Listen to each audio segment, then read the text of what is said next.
Boas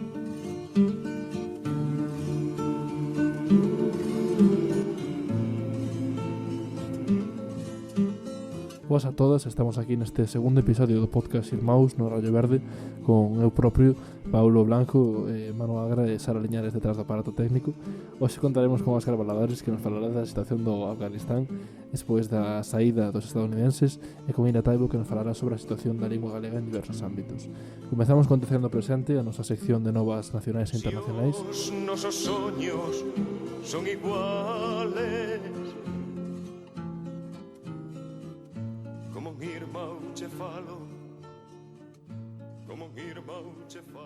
Comezamos coa primeira noticia del país. Yolanda Díaz afirma: vamos a derrogar la reforma laboral a pesar de todas las resistencias. Cabe recordar que o actual goberno xa se comprometeu en 3 acordos diferentes a derrogar esta reforma, tanto no acordo PSOE-Podemos de investidura como nos acordos de Bildu e do Bloque, respectivamente. Así mesmo xa estaba presente tanto nos programas do PSOE como de Podemos. Pasamos á segunda noticia. Yolanda Díaz recoñece que técnicamente la reforma laboral non se pode derrogar. Unha cosa é ser fetiche político e outra lo que vamos a hacer. Terceira noticia está tamén do Nos Diario. Madrid absorbeu no que vai de anos 1.700 empresas de outros territorios do Estado. O centrifugismo do grande capital español amosa máis unha vez a súa faciana succionadora e a súa estampa neocolonial con exemplos tan clarificadores como este. Non deixa de ser o imperialismo fase superior do bocata de calamares.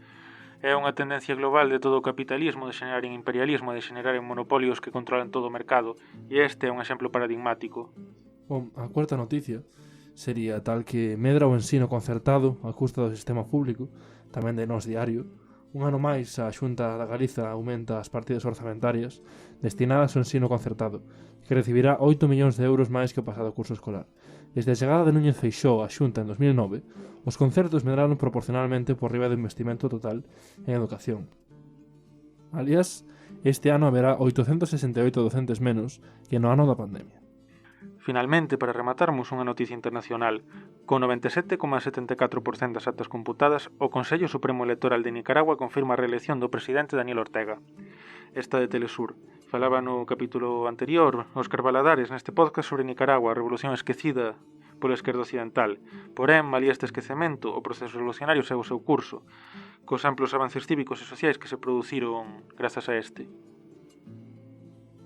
A continuación pasamos á sección Sempre en Galego, onde Iria Taibo nos falará de diferentes aspectos da política lingüística e máis concretamente do ámbito da traducción. Aunque as nosas palabras sexan distintas, en ti negro e eu branco, entendo semellantes as feridas, como mi irmão se fala.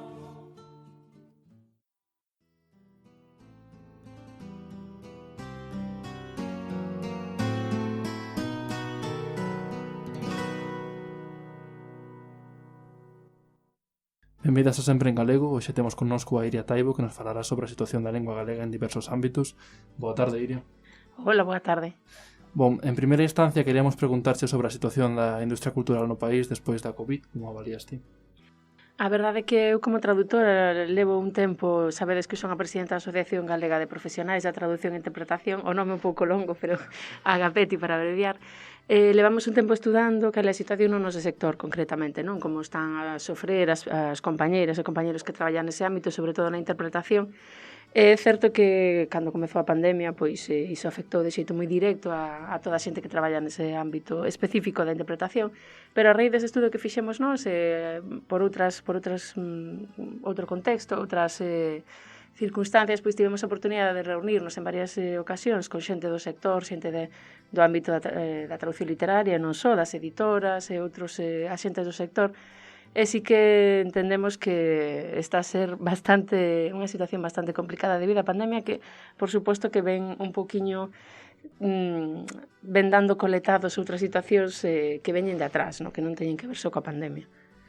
Entendo. Bueno, a segunda pregunta viría un pouco fiado con isto. Como ves ti o sistema editorial galego en xeral?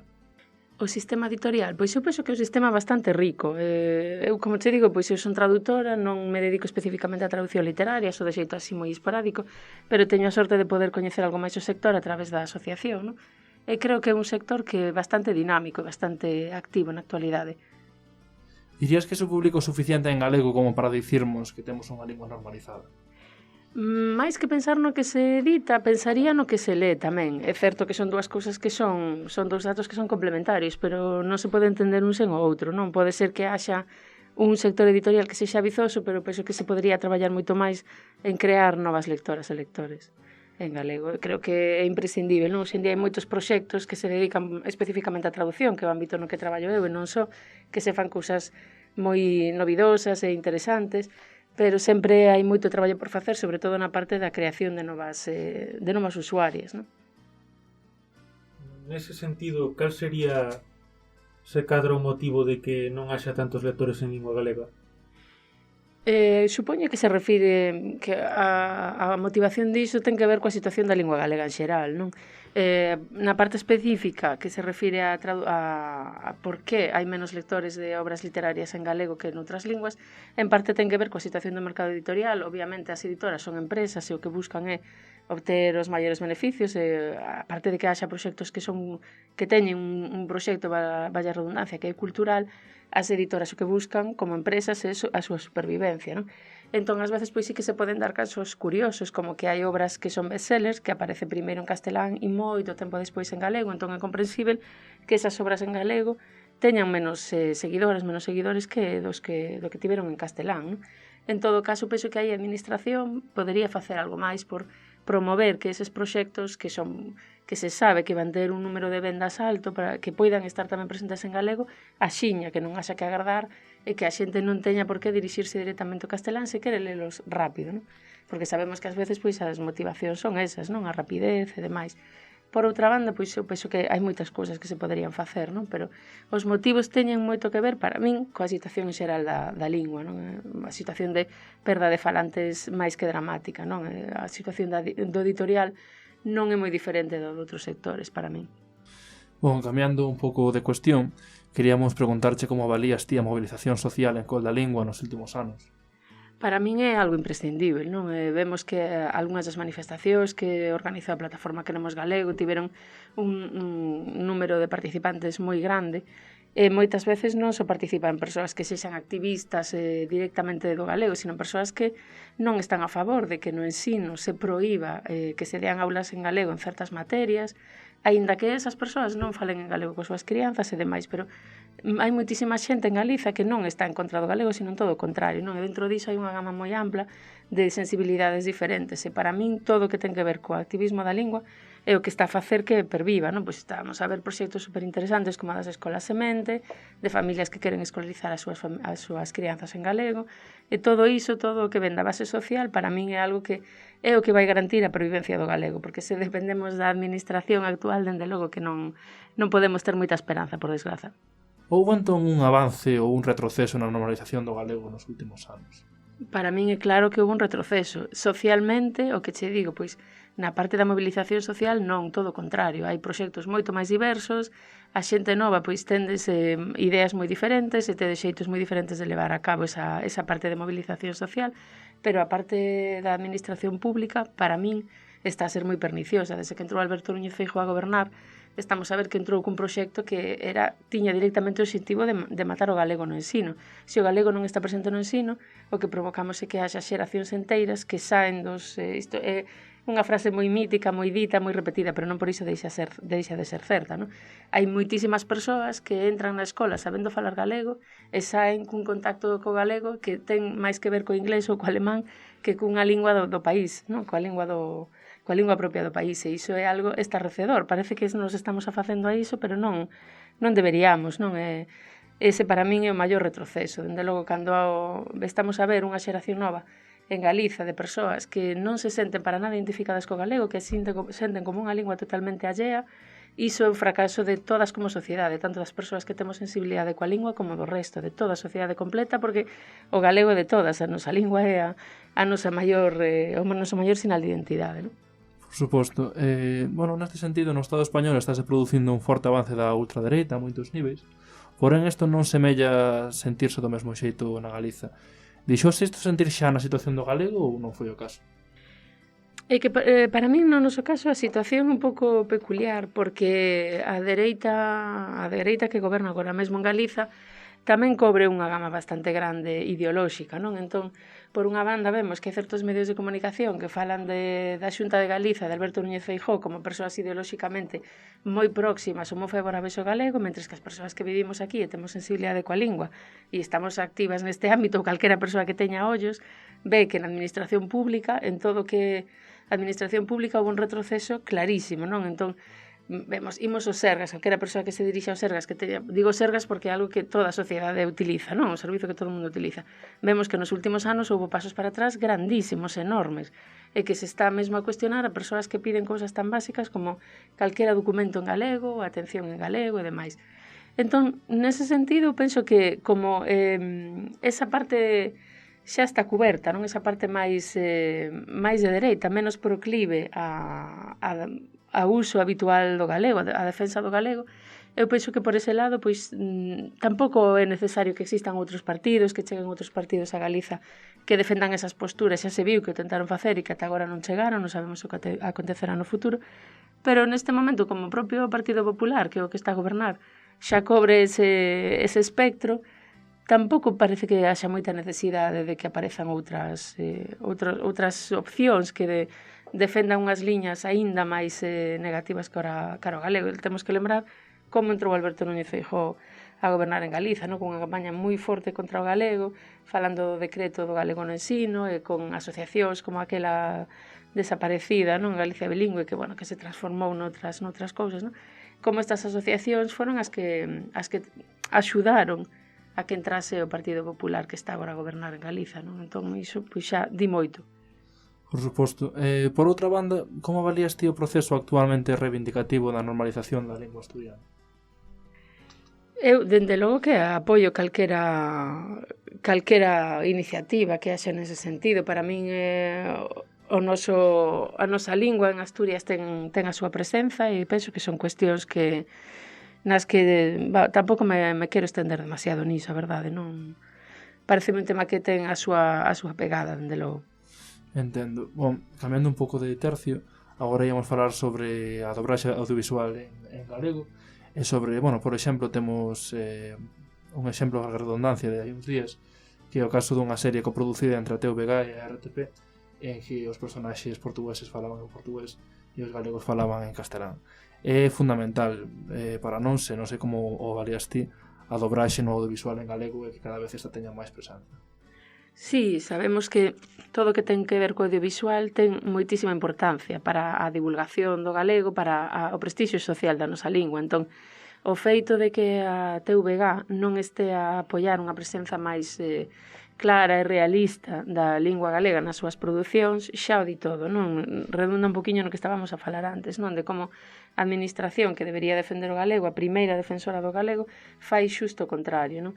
Vemos noutros países con lingua cooficial dentro do noso estado nos que a administración pois está a traballar para conseguir que haxa a presenza da lingua propia, non? Que nas novas plataformas, porque nisto imos ir sempre atrás, non? Pero que nas novas plataformas que hoxendía tantísima xente consome, tantísima xente utilice, que a lingua propia estea presente. E aquí, habendo materiais que están xa feitos, están dobrados ou están lexendados, a administración pois non nos cede, que era o que debería facer, porque ao fin e ao cabo son cousas que xa pagamos todos os galegos e galegas, non?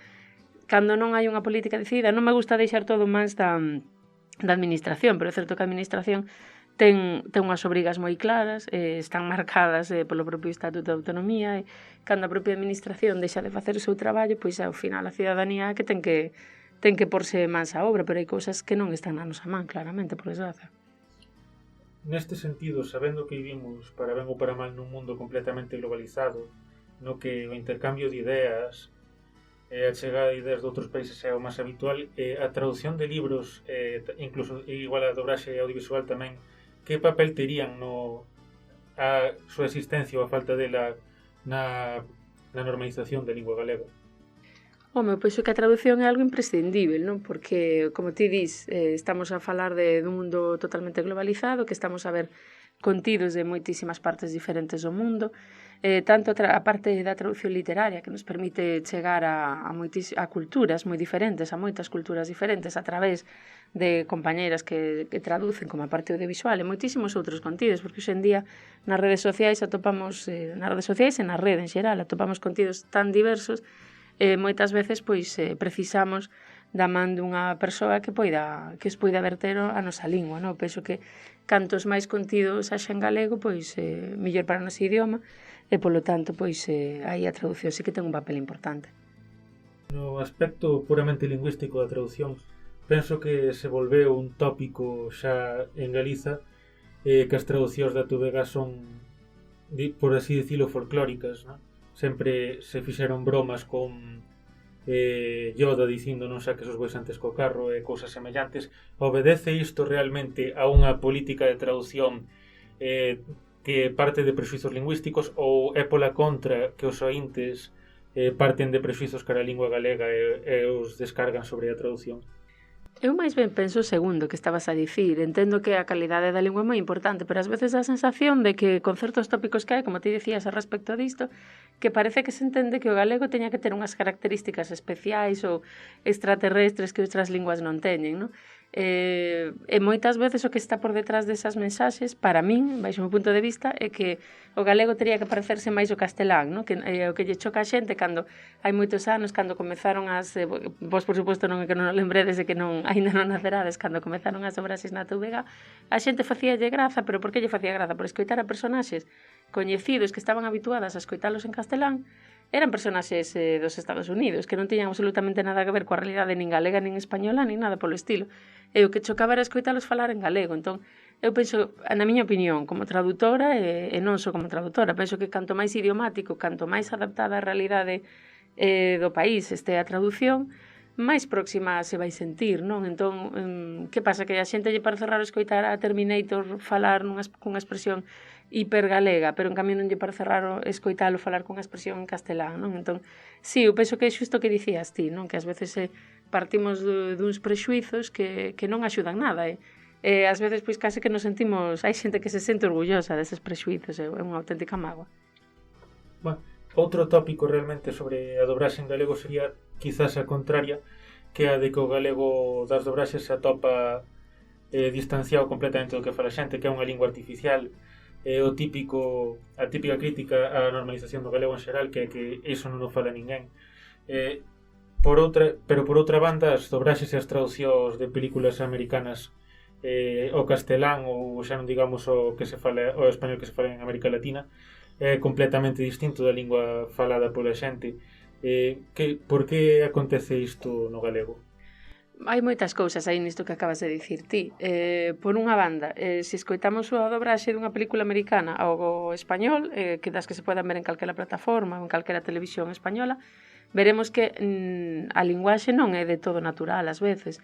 Isto ten varias implicacións. A dobraxe ten varios procesos. Por unha parte hai unha persoa que fai a traducción dos diálogos e despois na sala de dobraxe hai un proceso de adaptación e ás veces pois iso é complicado, porque estamos a falar de que non pode haber moita distancia entre o que di a persoa na realidade e o que estamos a escoitar nós. O castelán e o galego tamén son linguas moito menos sintéticas que o inglés, que é a lingua hexemónica da maioría das producións que se ven, que nos chegan aquí, non? Como sabemos, entón, ás veces a dobraxe en sí é un proceso bastante complicado.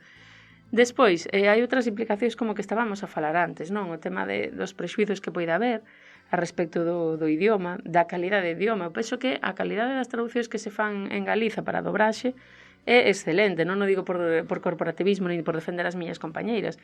Moitas veces se ten posto de exemplo a algúns traballos dos que se fan aquí, e mesmo dentro de Galiza, ainda que se fale moito de tópicos, nós temos na asociación a compañeira María Alonso, que é a persoa que fixo as traducións de Xinchán.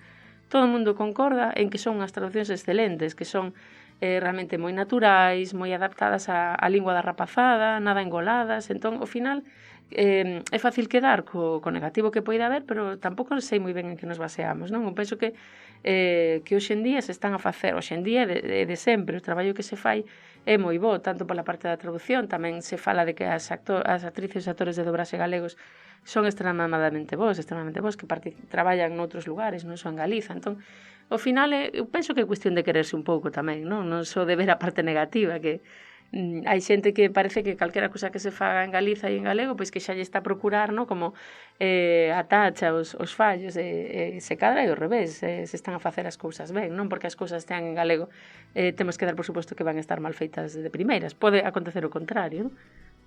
Bom, posto que non quedan máis cuestións que facer, queríamos darche as grazas polas contribucións e pola conversación, que creemos que foi bastante fructífera, e nada, até outra, e moito obrigado por...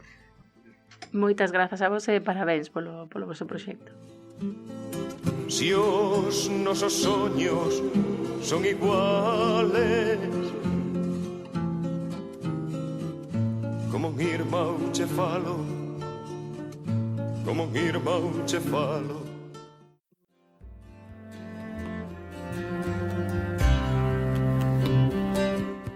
Continuamos agora con a nosa sección internacional A Cor da Terra, onde volvemos a contar outra vez con Óscar Valadares, que en esta vez nos falará sobre a situación do Afganistán após a caída do réxime pro-estadounidense.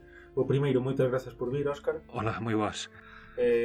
Vendo fai unhas semanas, como acabamos de ver, a caída dos Estados Unidos, a retirada, a práctica aniquilación do goberno proamericano en Afganistán en cuestión de semanas, como se explica unha derrota tan contundente dos Estados Unidos? Ben, explícase únicamente dun punto de vista en confrontación co relato que había, non? Había un relato, unha narrativa na que os Estados Unidos se tiñan colocado ali a poucas semanas despois dos ataques, dos atentados, na realidade, do 11 de setembro.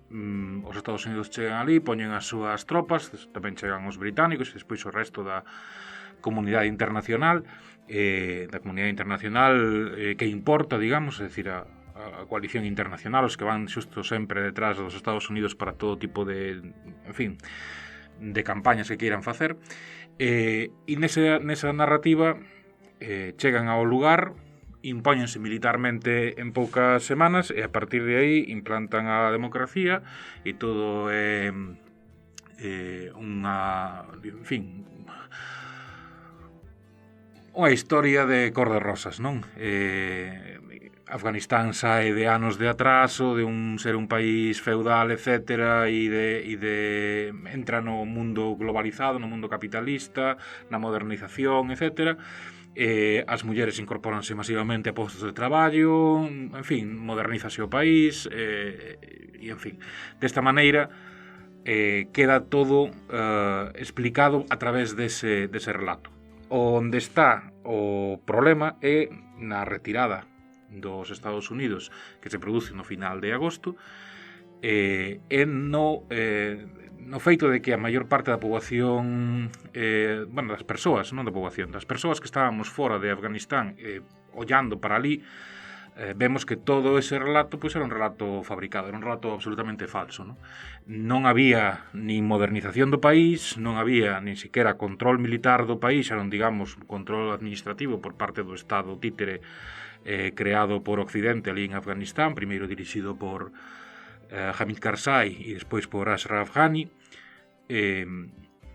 As mulleres non se estaban incorporando a postos de traballo, quitando efectivamente algunhas incorporacións sí que houve, evidentemente, mas non era un proceso masivo, ni moito menos, e xa digo, non existía esa miraxe de Afganistán que nos estaban pasando por todas as vías, en todos os medios de comunicación e durante varios anos, non? Durante prácticamente 20 anos. Por tanto, ese shock que levamos a finais de agosto, que levou o mundo occidental a finais de agosto, cando comprobou que os Estados Unidos salían de ali e que, decíannos, en 2 semanas os talibáns tomaron conta do país por completo, non se pode explicar de ninguna das maneiras e non se pode explicar porque non foi así como aconteceu. Os Estados Unidos, como digo, Occidente, a coalición occidental, ali presente non tiña conta do país, non tiña control efectivo do país. O control efectivo do país, a súa maior parte, quen o tiña eran precisamente os talibán, que o único que fixeron despois dos atentados do 11 de setembro foi, e da chegada das tropas occidentais foi retirarse de Kabul e de algunhas das cidades, con moi poucos combates, por certo. Entón, ficaron nunha retaguarda. Ademais, Afganistán é un país moi complicado xeográficamente, un país que non está vertebrado por infraestructuras de transporte, de maneira que moverse de unhas zonas a outras do país é verdadeiramente complicado. E, xa digo, a presenza militar non foi nen tan global como nos decían, nin, desde logo, tan efectiva como nos que facían, o sea, como que pretendían que querísemos, ¿no? Entón, así se explica, ¿no? Esa imaxe. O que nos explica é, o sea, explícase porque nos estiveron contando pois unha mentira. Os talibáns, aunque agora volveran a sair a palestra internacional, non son precisamente unha forza nova, senón que xa chegaron a ter o control de Afganistán no seu momento. Así que a pregunta sería como nacen, ou cando nacen os talibáns. Conectado a isto, cal foi o papel da Unión Soviética na rexión e no propio país de Afganistán, ¿no? Neste proceso? Sí, unha parte digamos, desa narrativa que está intentando explicar por que de repente os Estados Unidos saen atropeladamente de Afganistán e en poucos días os talibán toman o país novamente e o controlan, relaciona sistemáticamente a presenza dos talibán coa Unión Soviética. Na realidade non están relacionados máis alá do feito de coincidiren no tempo. É verdade que a Unión Soviética entra en Afganistán a pedido do goberno de Afganistán, que pouco tempo antes tiña protagonizado, en fin, se tiña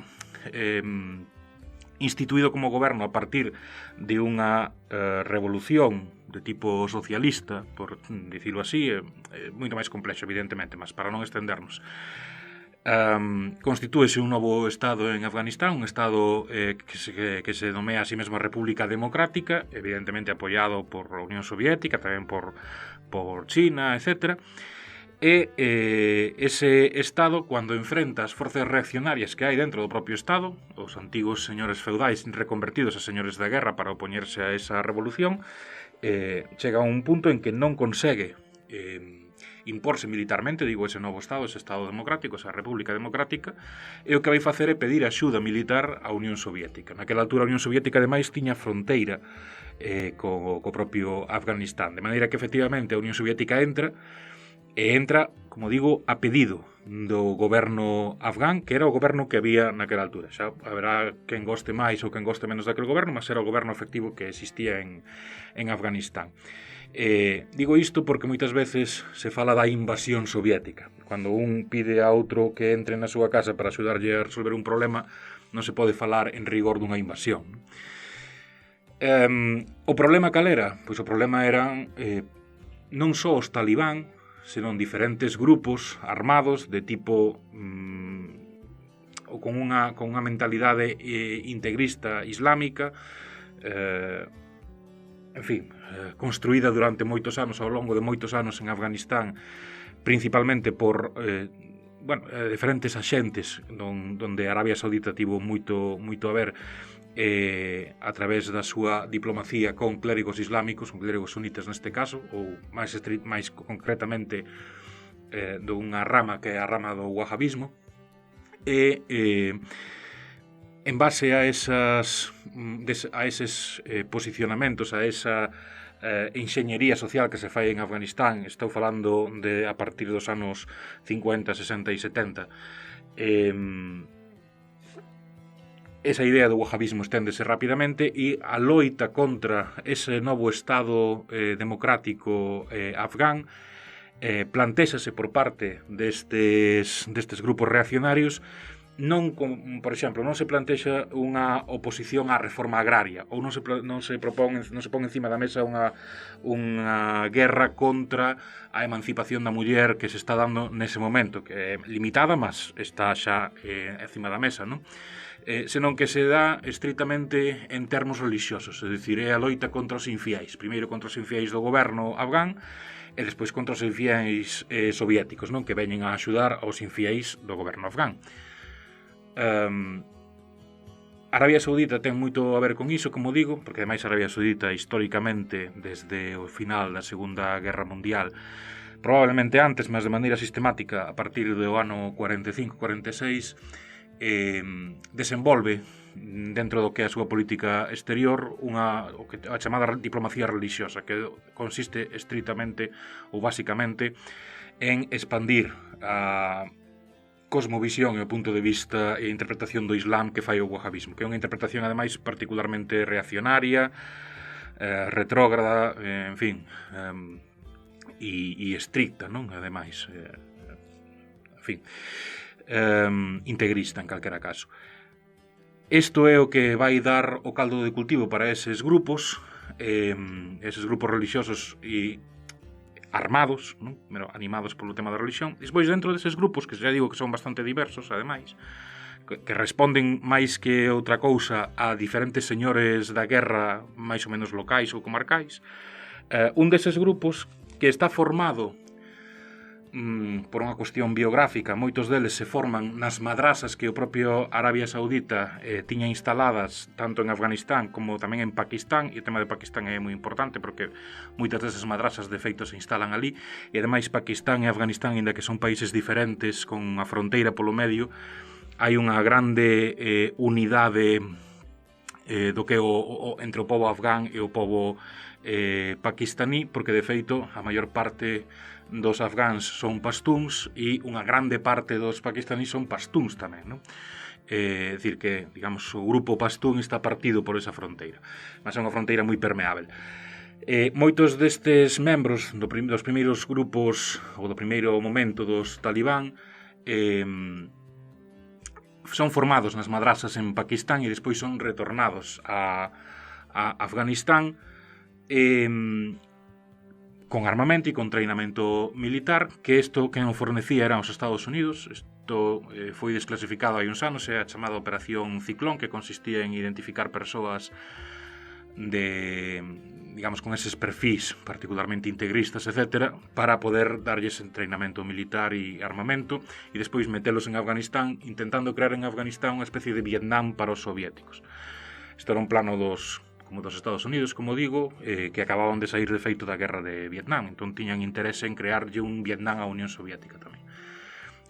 Os talibán veñen de aí. De feito, a palabra talibán é unha palabra pastún que significa os estudantes, non? Se refire a esa orixe. Evidentemente, hoxe os talibán non todos pasaron por esas madrasas, porque o grupo medrou muitísimo e incorporou todo tipo de combatentes e en fin, de líderes máis ou menos ideolóxicos e políticos, e xa é moito máis diverso, mas a orixe está aí. Retomando a política da actualidade, fai relativamente pouco recibíamos a noticia da aparición de atentados terroristas de escisións do ISIS no propio territorio afgano. A pregunta pertinente aquí sería que relación teñen os talibáns con outras forzas islamistas e máis concretamente tamén co ISIS? Hai unha relación de base ideolóxica, ademais, no sentido de que esa, digamos, a ideoloxía que funciona por detrás é estritamente o wahabismo. Despois, evidentemente, cando falamos de diferentes correntes dentro do Islam, pois os límites entre unhas e outras ás veces pois son tamén un tanto difusos, non? O que para un pode ser máis extremo, pois para outro pode ser menos, en fin, ás veces é complicado identificar exactamente cada grupo onde se posiciona, e ademais moitos deses grupos ao longo do tempo, sobre todo os grupos que son máis que duran máis no tempo, como precisamente os talibán, pois van mudando pouco a pouco en algúns posicionamentos, non? Vanos, en fin, de alguna maneira actualizando ou modificando. Entón, hai unha base de integrismo sunita que está presente tanto na base ideolóxica dos talibán como na base ideolóxica do ISIS. O ISIS non é exactamente que teña escisións, senón que son diferentes grupos que concordan con esa base e en uns momentos determinados se basalizan, é dicir, xuran lealdade a un líder de un grupo maior. Isto pasaba moito mentres, por exemplo, o ISIS controlou grandes extensións tanto en Irak como en Siria. Abu Bakr al-Baghdadi, que era o grande líder desa rama militarizada do wahhabismo e do salafismo, pois recibía adhesións de outros grupos, non? Cando o ISIS foi expulso de Siria e quedou moi reducido en Irak e eventualmente prácticamente desaparecendo de Irak, pois perdeu moitos deses contratos de vasalaxe que había entre os diferentes grupos. Entón, pois estamos agora nunha fase de máis autonomía. O que vou con isto é que existe unha ligazón e unha base compartida a nivel ideolóxico e programático, mas non necesariamente a nivel organizativo. E isto transfórmase ou isto verifícase despois no caso de Afganistán, por exemplo, en que a rama que correspondería ao ISIS en Afganistán, que é o grupo Khorasan, o chamado grupo Khorasan ou Khorasan, atenta contra obxectivos, digamos, internos do país, do propio Afganistán. Xa atentaba mentres estaban a coalición occidental e atenta agora con un goberno dos talibán.